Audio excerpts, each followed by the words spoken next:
You know, retiring alone doesn't necessarily mean a life of loneliness.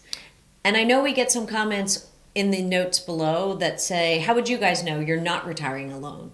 But we do have clients that have retired alone, and they tell us all the time that does not mean they're lonely. So this is probably our third video on this. We're going to do a lot more videos on retiring alone because we know that it's really important. And you don't necessarily have to retire alone, but during your retirement, you could lose your spouse. And you just said the other day that most women are going to end up alone in their retirement anyway because they live longer than men. Right. Just based on health spans and lifespans and life expectancy, really. But there's things that you can do to make sure this phase of life is the best it can be, even if you're on your own.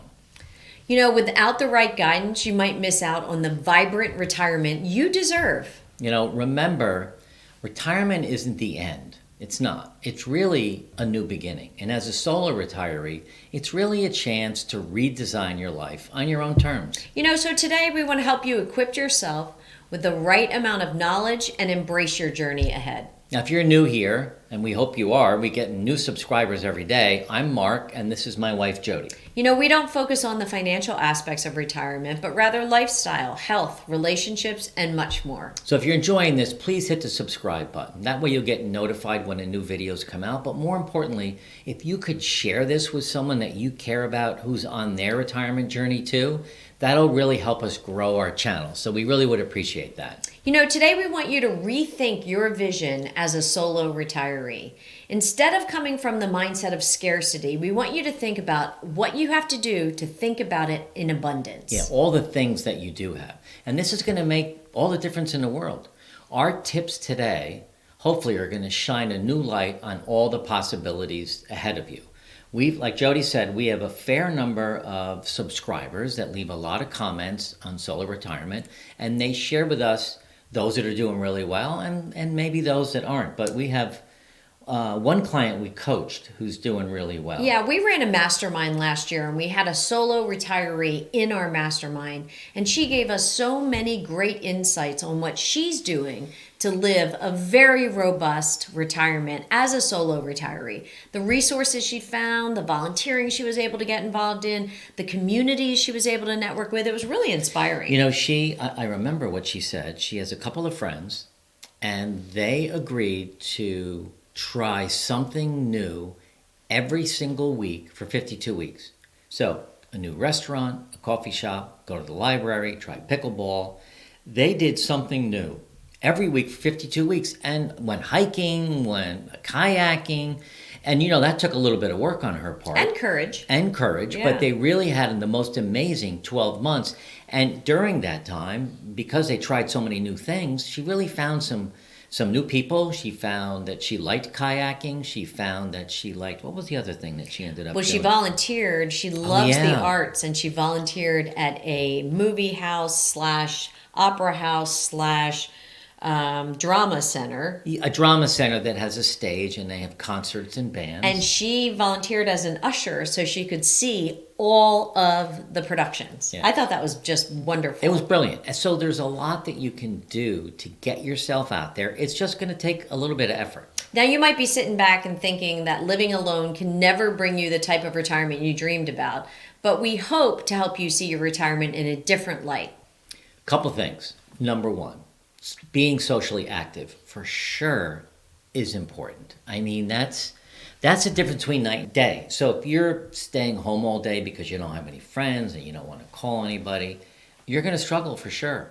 But you can join groups. You know, there are all volunteering groups, but work in the library. What are some other groups?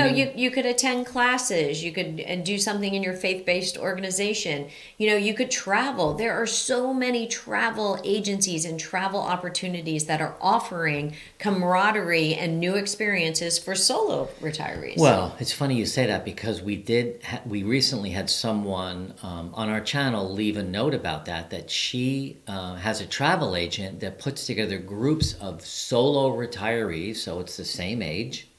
General demographics. They're alone, and they go to, this travel agent organizes, I think, 12 trips a year, And this one person doesn't go on all of them, but she Sure. goes on a lot of them. Right. But that's a good way to meet people. But again, Staying socially active. you yeah. got to sign up for the trip. Right. You got to pack a suitcase. You got to get out of the house. The other thing to do, and keep looking down here because we have a new puppy who's sleeping, and you could adopt a pet. So we have a new dog, And Ruby. yeah, and you Who's know, restless. in order to do that, you have to make sure that you're physically and mentally and emotionally up for the challenge. Because having Ruby for the past 4 days, you know, we had to really get ourselves up for the challenge. But adopting a pet can really provide great companionship if you're a pet person And exercise. and exercise. When yeah. we had Max and Sugar, we walked probably 4 or 5 times a day for 15, 20 minutes. We're doing that again now with Ruby. And that's really, it forces you to get out and walk. It forces you to get down on the floor. It forces you to exercise, which is great. So, you know, we covered a lot under staying socially active. It Right. bled into physically active, having a pet. So there's a lot you can do because there's a lot of social engagement with a dog. Oh, there absolutely Yeah. is. A lot of times you don't even know the human's name. You only know the adult's name or the Well, dog's you name. keep calling me Ruby. I mean, it's I just, do know. it's complicated. So, all right.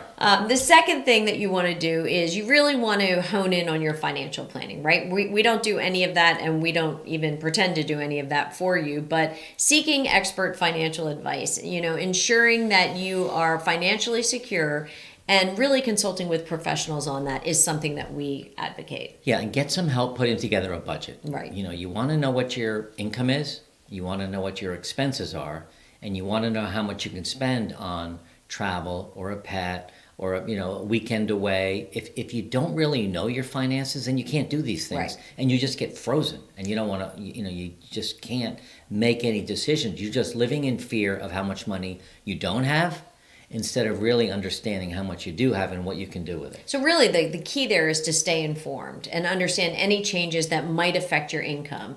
You know, at some point you may consider downsizing, and as a solo retiree, you make that decision on your own. Your best friend in that will be your financial spreadsheet. You know, we have a good friend of ours. It's a husband and wife. They're about to retire. Mm-hmm. They have a home, and what they did was they put an addition onto the home for their daughter, son-in-law, and their 2 grandchildren. So they're now over time going to move into the addition and have the kids move into the house. So I don't know what you call And that. really that's isn't that because one of them isn't well and there's a fear of being alone for solo retirees?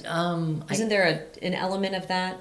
Or did I miss? No, it's not that. But if you're a solo retiree, you can do that. Now, Right. sometimes your kids don't want you there, but there's ways around that if you want to. Some kind of shared living. You know, if you have a house with 3 bedrooms, maybe you can have someone come in and pay a little rent. I don't know, Right. but having companionship is certainly important. All right, what's the third tip for solo retirees? Well, you know, it's funny. I just thought about this morning because I went in to take a shower and you had left soap on the floor and I gave a little bit of a slip. Oh no, Yeah. I did. You didn't even tell me that. Well, I forgot, but I'm telling you now while we're doing this video. But the third thing is healthcare and safety measures.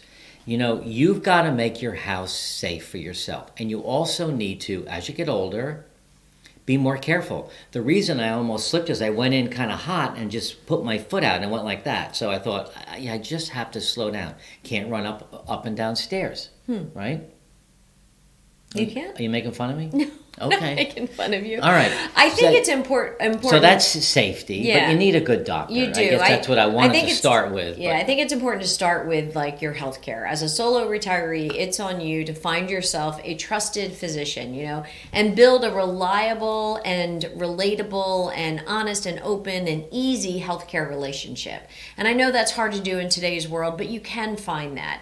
I think it's also important as a solo retiree under this big bucket to secure a healthcare proxy, you know, designate some decision makers for you in the event that something does happen to you. That'll just ease your mind a little bit. Yeah, well, without it, I mean, people can't make a decision. The doctors can't make a decision Right. and just, lay there. So you need to definitely do that. Safety features in the house, I kind of mentioned that, but, as you get older, maybe grab bars. I mean, do you think I need a grab bar in the shower? I don't know. That scared. I didn't know that you almost Yeah. slipped. So that's, Yeah, could well, be. maybe we'll could put be. up a grab bar. I think in this healthcare and safety measures, and this one might seem a little far fetched, but get to know your neighbors, so that there are people like next or close to you that you can rely on. Well, with those we local look in on our neighbor, Klaus. And he disappeared for a little while, and then we knocked on the door, and apparently he was in the hospital for 4 days, and his wife advised us of that. We'd never even met her. But, we check on them, and if you let people know that you're elderly or you're alone, they will check on you. Absolutely. I think that's important. All right, the fourth tip for our solo retirees, and really retirees in general, I think, is to stay technologically engaged, right? Take some tech classes. Stay up to date in navigating all the modern devices with ease, and they all change almost every year, right? Well, I remember when... I mean, you have the iPhone brand new, what is it, 14, 15? 15. I still have like a 10. And that wasn't a huge change, really. No? No. But I remember when my parents, remember when the DVRs came out, or DVDs or whatever, and the power would go out in the house and would come back on and would blink and they couldn't get the time fixed? Oh, gosh, yeah. Right, I do. So today it's so much more complicated than that. And instead of not understanding how to do it, it really would be helpful to understand it and seek guidance from friends that are more tech savvy. There's nothing wrong with that. And even utilize, technology for your social connections, Zoom or Skype, to maintain those, face-to-face, even if the people are, far away. You can maintain that social connection that way. Well, it's funny. Anyone who has an iPhone or, what's the other phone? Android? Yeah, Android. You can... FaceTime. Yeah. Your kids, your grandkids, your doctor. You can do all that, and you shouldn't be afraid of that. If you know how to use a phone, and an iPhone, you certainly can FaceTime too. Right. All right. The fifth thing that you want to think about as a solo retiree is planning for the future. Now, we touched on some of this stuff already, but you definitely want to do some estate planning. What's going to happen to your estate when you pass? What happens to your home? What happens to your assets? And you really need to let people in your life know that. Right. You need to pick an executor of your estate. You need to tell people about your will, like what your plans are. Yeah, I know I have one of my very best friends who has always been single and always been solo, and believe me, the least lonely person I've ever met in my life. Designated me as her power of attorney and head of her estate if something were to happen. And you review things once a year. And we go sit down and I make sure I know not only what's on the paper but what's in her head, so that if her brothers and sisters were to say to me like, wait, what, you? Yeah. I know what she was thinking. So I think it's important to not only do the healthcare proxy we talked about earlier, but designate some sort of power of attorney for your affairs. You all need to have a will. Yeah. I mean, if you don't have a will and you learned anything today, it's have a will, because if you don't have that, then the probate court decides where all your money goes. That's right. So it's really important. I hope this was helpful.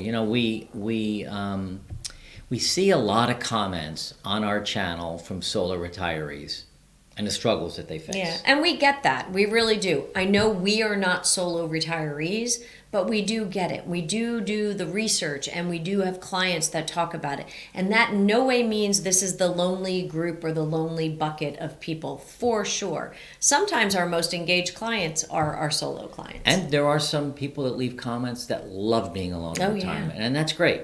So maybe as a start, find one organization that you can go to a meeting and start engaging with like-minded people to start to build your community. If you like this, the next video is a great way to spend some of your time decluttering your home. It's one of our most popular videos, and I'm sure you're going to be inspired to start this project once you watch this video.